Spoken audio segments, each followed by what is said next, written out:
কেন সারা বিশ্বের কাছে গিয়ে বাংলাদেশে ভাবমূর্তি নষ্ট করার জন্য নোবেল বিজয়ী অর্থনীতিবিদ ডক্টর ইউনুস চিঠি দিচ্ছে? আমাদের সামনে উদাহরণ আছে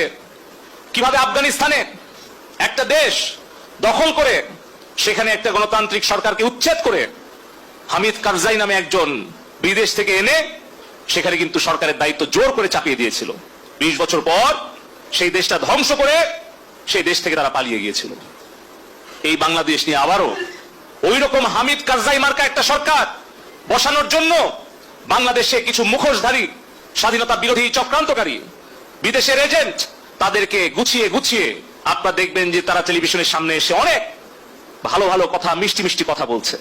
কিন্তু তাদের পেছনের যে ষড়যন্ত্র সেটা হয়তো উদ্ঘাটন করতে আমাদের সময় লাগবে, সেটা হয়তো দেশের জনগণকে উপলব্ধি করতে সময় লাগবে, কিন্তু সেই সময়ের মধ্যে